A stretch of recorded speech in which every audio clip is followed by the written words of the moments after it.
হঠাৎ করে ঘুরতে যাওয়ার জন্য অনেক কুরকুরানি উঠলো, তাই ছোট ভাই মাসুমকে নিয়ে ঘুরতে বেরো বললাম ময়মনসিংহ যাওয়ার উদ্দেশ্যে। আর ঘুরতে যাওয়ার পর আমাদের সাথে যা যা হয় তা দেখতে ফুল ভিডিওটি দেখুন। হাতে করে নিয়ে আসলাম 3টা সানগ্লাস। ছোট ভাই মাসুমকে বলতেছি তোমার যেটা পছন্দ হয় সেটা নিয়ে নাও। সে বলতেছে হ্যাঁ ভাই আমি 3টাই নিয়ে নিবো। আমি বললাম আরে ভাই একজন মানুষ 3টা সানগ্লাস কেমনে পরে? সে বললে হ্যাঁ ভাই আমি 3টাই পরবো, আমার 3টাই লাগবো। আমি বললাম আচ্ছা ঠিক আছে, আবদার করছো 3টাই তুমি নিয়ে নাও। এটা শুনে সে অনেক খুশি হয়ে গেল, আকাশে উঠতেছিল খুশিতে। আমরা কিন্তু খায় আসি নাই, তার জন্য আমাদের অনেক ক্ষুধা লাগছে হঠাৎ করে। আমরাও আয়সা বললাম কিছু কেনার জন্য। অনেকক্ষণ যাবত দেখা দেখি করতেছি কিন্তু আমাদের মনের মতো কিছু পাইতাছি না। অনেক দেখা দেখির পর একটা ভালো খাবার চোখে বললো। ছোট ভাই মাসুমকে বলতেছি হ্যাঁ ভাই এটাই নিয়ে নাও, এটাই আমাদের খাবার জন্য উপযুক্ত। সে বলতেছে হ্যাঁ ভাই ঠিক আছে এটা নিয়ে নিতেছি। অনেকটা খিদা লাগছে কিন্তু প্রকাশ করতে পারতাছি না, আর প্রকাশ করতেও চাই না। খাবারগুলো প্যাকেট করে কিন্তু আমার হাতে দিয়ে দিল। সো আমি মাসুমকে বলতেছি তাড়াতাড়ি আসো খাইতে হবে। আবার সামনে আইসা দিকে সে এদিকে আমার না জানায় মুড় নিতেছে। তার জন্য বললাম আরে ভাই তুমি কি খাদ্য করছো, এতগুলো খাবার কি খাওয়া যাবো? সে বলতেছে হ্যাঁ ভাই এতগুলো। এখন তো আর তাকে কিছু বলেও লাভ নাই, এখন তো নিয়ে নিছে, এখন তো খাইতে হইব। হাইসা হাইসা হাতে বেলচা ধরাই দিল।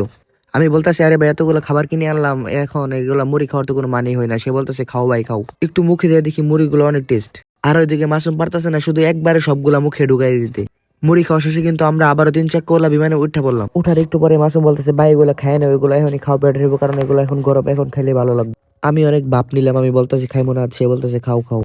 অনেকক্ষণ বাপ নিলাম, পরে কিন্তু খাওয়া শুরু করে। কিন্তু আমিও তো মুখে মুখে না করতেছি, মনে বলতেছে খা খা। আমি তো আর বলতে পারতাছি না হ্যাঁ খামো চলো। আমি বলতে একটু বাপ নিলাম, বলছি তুমি খাও। সে বলতেছে না না তুমি খাও, কিন্তু আমি মনে মনে তো খাইতে চাইতেছি, সেটা তো আর সে বুঝে না। খাওয়া দাওয়া শেষ করে কিন্তু আবার সামনের ভিউটা দেখতেছি। সামনের ভিউটা কিন্তু অনেক সুন্দর ছিল।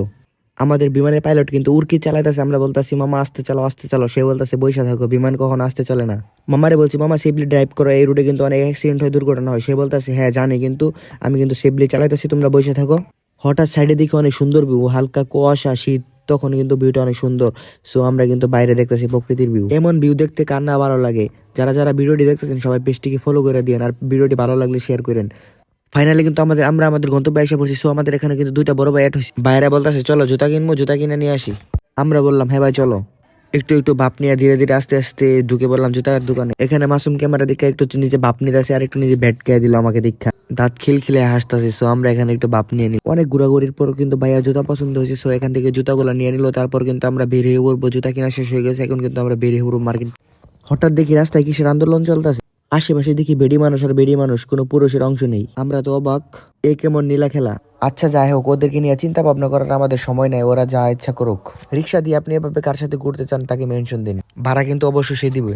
ঘুরতে ঘুরতে কিন্তু সন্ধ্যা হয়ে গেলো, আমাদের কিন্তু খিদা লাগছে, তাই আমরা চলে আসলাম একটা রেস্টুরেন্ট। সেখানে এসে আমরা কিন্তু সেপারেট একটু ভিডিও বানিয়ে নিলাম। হাই হাই কত সুন্দর লাগতেছে, এতটা সুন্দর কিন্তু আমি না। আমরা কিন্তু খাওয়া দাওয়া শেষ করে বেরিয়ে পড়লাম আবার কিন্তু আমাদের গন্তব্যের উদ্দেশ্যে। সো আমরা কিন্তু খাওয়ার সময় ভিডিও করে নেই, তার জন্য ভিডিওটা গুলো দিতে পারিনি। শেষে মেশে কিন্তু রাস্তার পাশে দাঁড়ায় আছি, রাস্তার পাশে দাঁড়ায় ভিউ দেখতেছি। আর কিসের ভিউ সেটা কিন্তু বলা যাবে না, ঘুরতে ঘুরতে কিন্তু অনেক রাত হয়ে গেছে, তাই আমরা এখন চলে যাইমু। আর এইভাবে রাতের বেলা ঘুরতে কার না মনে চায় বলুন তো? আর আপনি কাকে নিয়ে এভাবে রাতের বেলা ঘুরতে চান তাকে মেনশন দিন। সো এখানে কিন্তু আমাদের ব্লগটি শেষ।